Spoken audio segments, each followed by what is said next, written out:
The thing that I've been thinking about lately is how much better I'm getting at recognizing cues of imposter syndrome. Child, I've been working so hard on this and I just don't know. Like, I don't know how it still gets to me. I don't know why I still have those moments where I'm like, me? Me? For real? Are you sure? Are you sure you didn't mean to pick somebody else? Are you sure you didn't mean to call somebody else? Are you sure you didn't mean to send somebody else? Now I'm talking to God. Are you sure you didn't mean to send somebody else? Why me? Why this? Why now? Why here?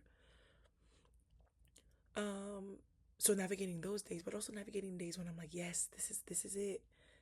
I'm doing meaningful work. This is exactly where I'm supposed to be. I'm surrounded by exactly who I'm supposed to be surrounded by. I'm doing amazing, meaningful work. This feels good. And I'm the person for the job. Like I have days where I'm like, I'm the person for the job. This is crazy. Like I can do this. And so it's kind of like you know, and in life, you're not always going to perfectly catch the thing as it's happening, you know? You just get better at it. It's literally a muscle that you pull. Um, Worked through that a lot in therapy. Worked through that. It first came up actually because I did leadership coaching before I did therapy. So I I girl bossed so hard that I thought my leadership coach was gonna be my therapist. And she said, "Girl, that's not my job. That's not my job." But it came up. We worked through imposter syndrome. We set goals. I set up developmental goals to help me through certain things, like different exercises week over week. Like we would have actually, I think it was like oh, well, different areas, but we had like different developmental goals that we worked through. But she's like, this is something deeper that you need to get help. She sent me to go get help. And so it came up. It came up a lot. And I definitely got a lot of help, a lot of guidance. Like it's so cool like pairing leadership coaching with therapy because therapy gets to the root of the thing. Like what this is the thing, this is where it started. And the leadership coaching gets you to the future. Okay, now where do we go from here? Ooh, that's the word. Like it's good. And so I was trying to do the where do we go from here? Let's set the goals. Let's do better. Let's grow. Let's evolve without first knowing what was at the root of it. And so yeah, like I just found myself um balance like going through these seasons and I'm just like it doesn't make sense. Like I have moments where I'm like, yes, I feel ready for this. I feel ready for this push. I feel ready for this challenge. I can live like I'll have moments where I'm literally like mid shoot. Like nobody knows this about me. It's kind of like a fake it till you make. I don't know what it is, girl. But I'll be like, okay, I'll show up because like I'm just like boom, like it's weird. Like I'll negotiate contracts. I will plan logistics. I'm locked like I'm actually locked in. Negotiating contract, plan logistics, do the things, get my gear together if I need to get a team together. Then I show up to the thing and I'm like, oh shoot, we're here. And I freeze. And I'm like, can I do it? Girl.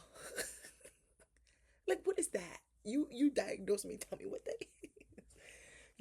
Because I'm just like, you had it. You had it, you were good, you were confident. Like you were confident that you could do it. And then I show up and I'm like, oh my gosh, I can't believe I'm actually here doing this work. Like, yeah, you are. And go ahead and kill it. You know?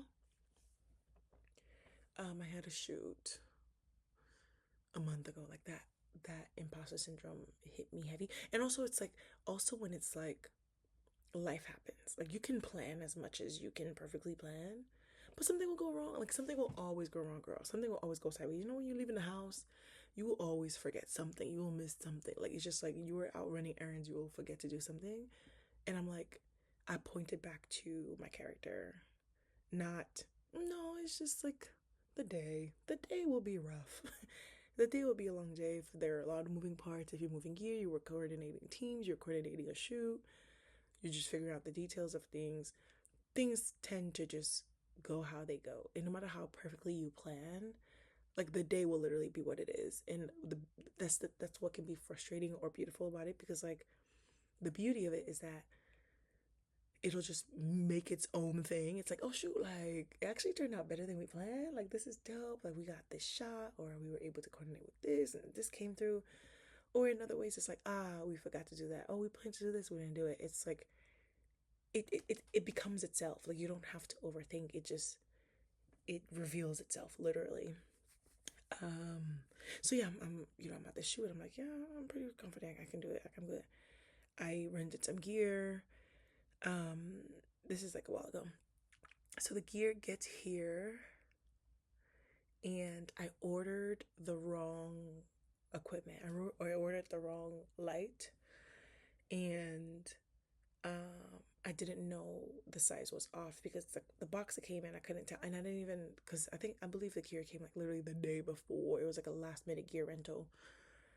Um, but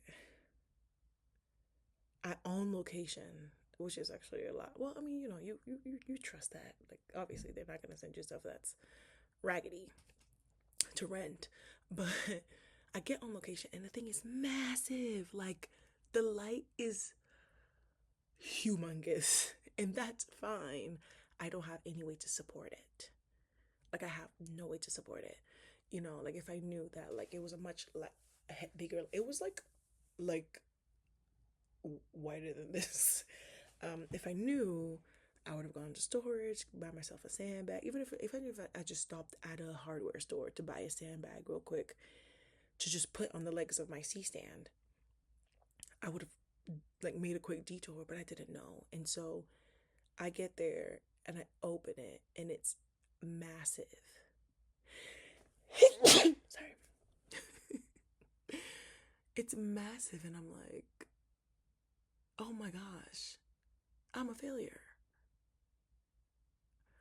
All right, how did we get here? Like, I ordered it. I thought it was this size. I'm trying to figure out maybe it's this, maybe it's that. Like, it's not. That has nothing to do with who you are as a person. That has nothing to do with. That has nothing to do with you, girl. And I was like, oh my gosh, I can't do this. I'm freaking out. And at this point, I'm freaking out. I'm like, damn, girl, what did you think to bag extra sandbags? Because I've done this before. One sandbag is good enough for me. I figured out the thing, and so I was just kind of like, okay, girl, calm down, calm down, calm down. So what I figured out how to do is not to get too much into technicalities of it all, but I took one C stand and I put it next to it, and then I took the arm and so it can lift up a little bit to help relieve some of that weight because it's so heavy that it's leaning. It's leaning forward like this because this is a C stand and it's putting a lot of weight on it. So I put another one to just kind of like support it from the bottom up. Chat. Anyways, the point of the story is we made it. I figured it out. Before a split second, I was like, what am I doing? I don't know what I'm doing. Why did you agree to this? Why did you why you do every like the voices, girl, you gotta hush the voices. Hush them voices. Hush them voices right now. You know? So yeah, like you will figure it out.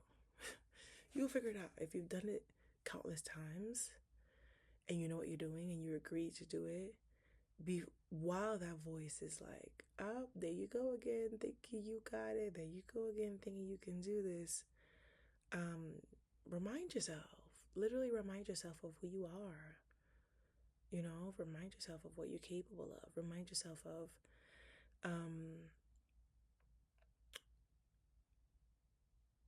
how you're able to get through and you're gonna figure it out. So yeah, that's what I'm sitting with when I'm navigating those moments of imposter syndrome where I'm like, are you sure me? For real? Like, it's coming up a lot right now for me again. And I'm like, girl, what's up? We working through it. We work through it so much. But then again, to my point earlier in this video, it's like, you're not gonna perfectly, I think, hopefully it's not something that I have to deal with forever in Jesus' name, hopefully. But getting better at picking up the cues, like getting better at picking up the cues and being like, oh, there it is. We're not gonna do this. Tell me why I like spiraled. I should have said this earlier in the video, but I like spiraled for the past 2 weeks because I was convinced I wasn't going to be able to edit a shoot that I did recently. I was like, I don't know how I'm going to edit this. The easiest shoot I've ever done, easily. And I was like, oh my gosh, I can't do it. And for 2 weeks, I avoided it. And I pulled a late nighter last night to get started on it. And I was like, oh my gosh, this is so easy. This is so great. I'm having so much fun. Girl, what? Like, is everything okay? Like, I avoided it for 2 weeks. I'm sorry. No, it wasn't 2 weeks. Okay, let's relax. It was 10 days. It was 2 weeks. It was 10, 14 days, which is 2 weeks. But that's better than 6 months. I'll take that over 6 months. I'll take that over 3 months. I'll take that over 4 weeks. But like when I got started on it, I was like, my thing is like, the things that help me are like, okay, here's to share a couple of things that actually help me. Let me sit and think about this. But like, actually, like, stop what you're doing and take a breather. Like, breathe. Like, just breathe for a second. And then remind yourself of everything that you did leading up to that moment, how you were able to plan literally everything that you've done leading up to that moment. You plan the thing, it was, for example, that first example with that first shoot, I planned all the logistics and I got here. Or with this second shoot, I literally took the photos and now I'm in the editing phase, like, recognize the work that you've put in to get you to where you are. And then another practical thing that helps me is literally setting a timer. When I am in the phase of like, while I'm working in this, before I start spiraling, I'm like, okay, set a timer for an hour, and if you don't want to do anymore, then you don't want to do it anymore. We stop. Last night I was like, I'm just gonna edit for like 20 minutes and see what happens. It was an engagement shoot, and I was like, I'm gonna only edit the photos of her nails.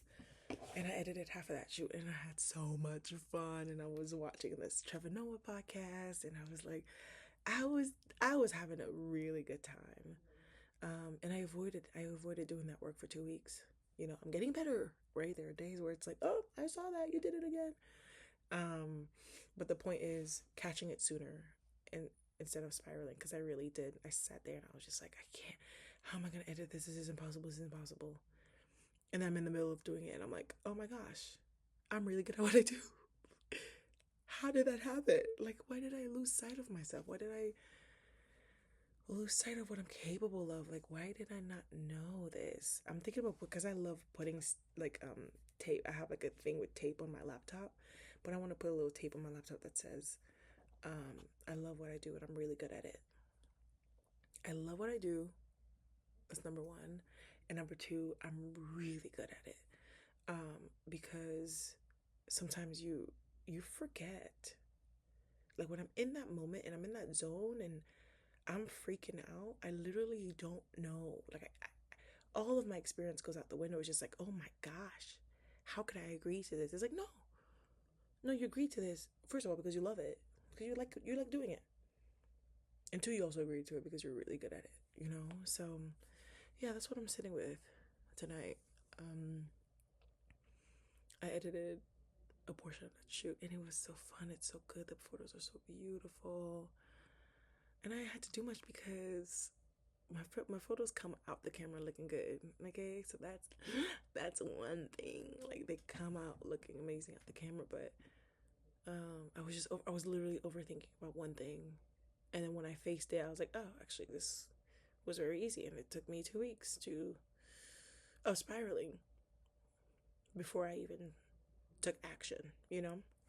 So yeah, I hope that the tips that I shared, you find them helpful. If you find yourself spiraling again, take a breather, catch your breath, realize what you already did leading up to that point. Like, sometimes you kind of have to, like, if you're like me and you're always on the go and you're always like on to the next thing, you kind of have to be like, you did this, you did that, you did this, you did that, you can do this. This is just the next step in the grander scheme of things.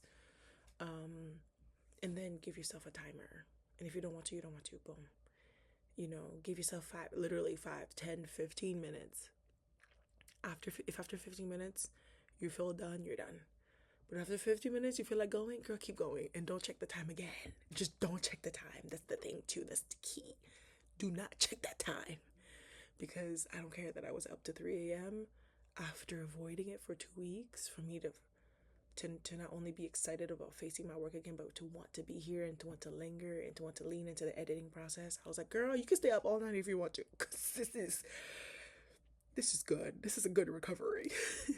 So yeah, that's what I'm working through. We're not perfect, but we work on ourselves, and the whole point of it is to catch yourselves sooner. Catch yourselves sooner, catch the cues sooner, and do something about it. So that's why I'm sitting with y'all. No more rethinking, and then we keep doing our best. That's literally all we can do. All right, y'all take care. Peace.